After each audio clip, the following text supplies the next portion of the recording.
नमस्कार, good morning, सुबह की राम राम। मैं विजय लक्ष्मी गुप्ता आप सभी भावी चयनित मुख्य सेविका बहनों का अपने चैनल पर स्वागत करती हूँ और ये उम्मीद करती हूँ, कामना भी करती हूँ कि आप सभी स्वस्थ होंगे और मस्त होंगे।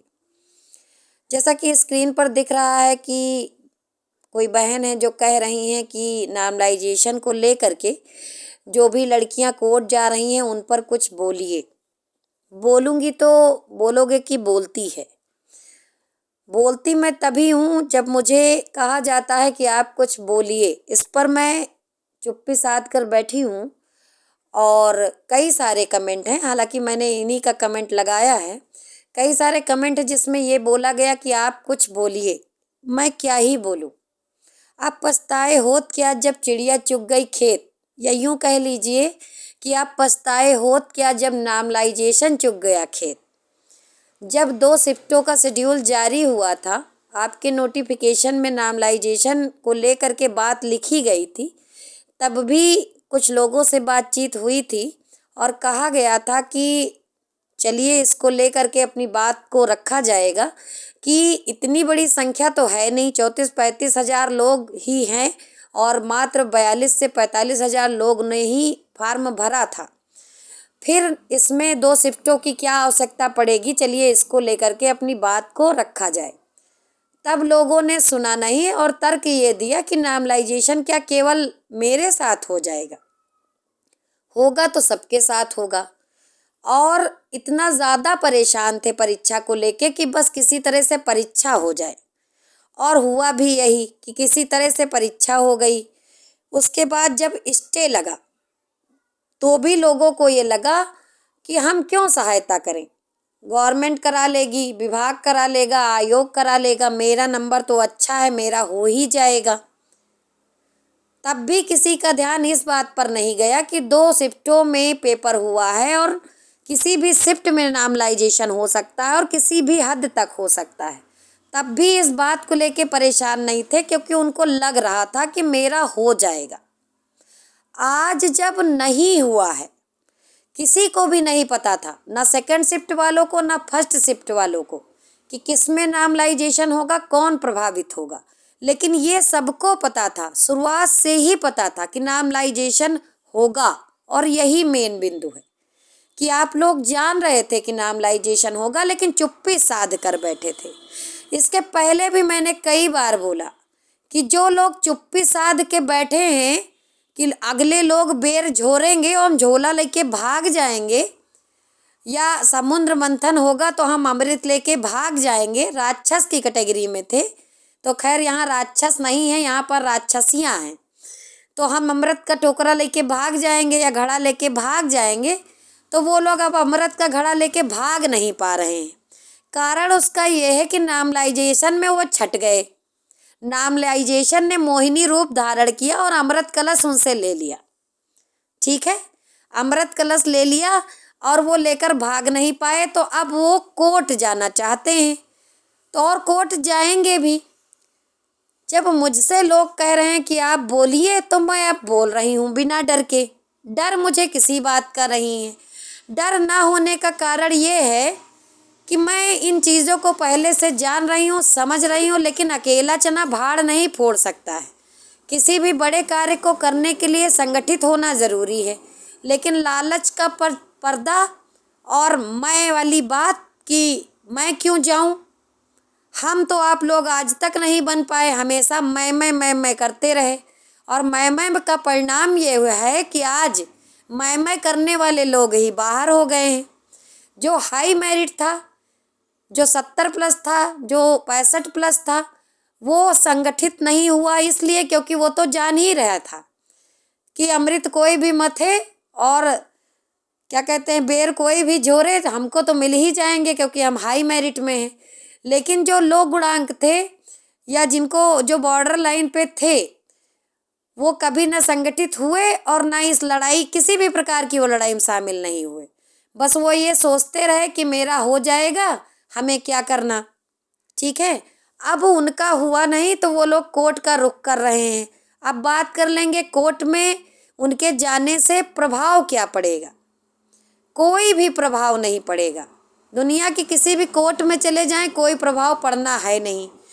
स्पष्ट इस तरह से समझिए। नोटिफिकेशन में आपको, हम इस भर्ती की बात कर रहे हैं, किसी अन्य भर्ती की बात नहीं कर रहे हैं।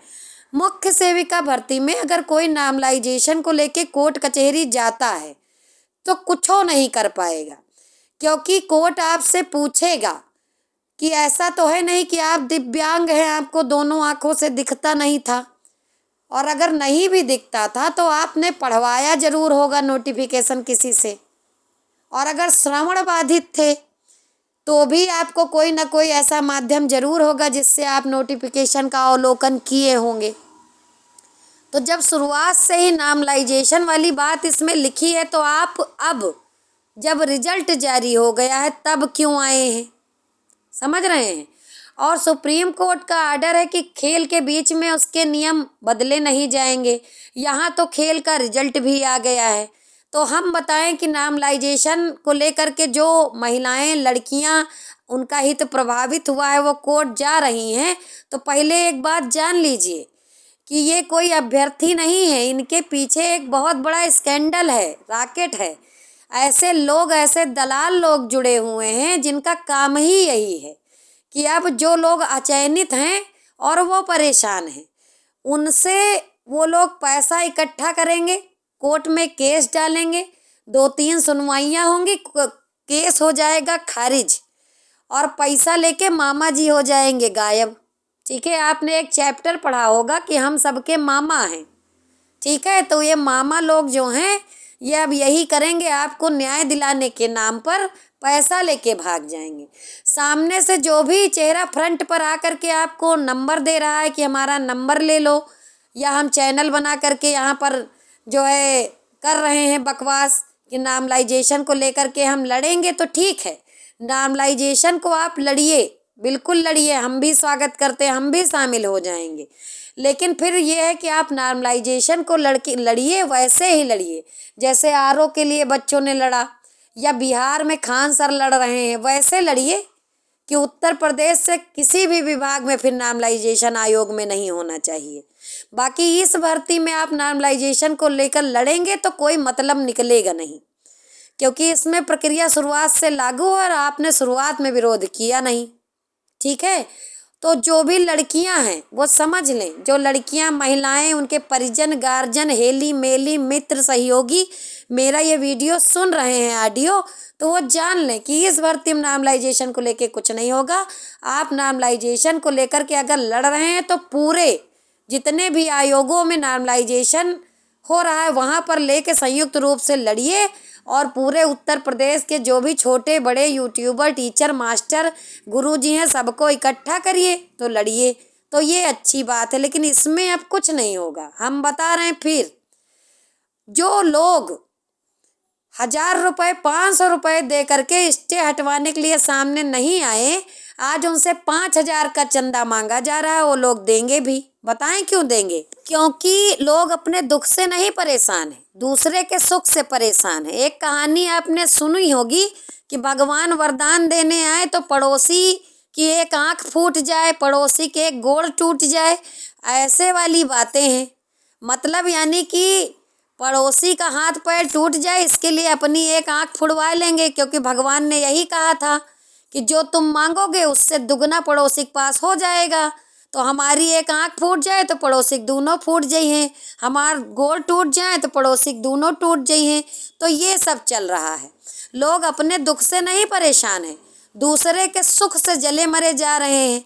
यही तो कह रहे हैं, जाड़े का मौसम है, जलते रहिए एक दूसरे से, ठंडी भी कम लगेगी।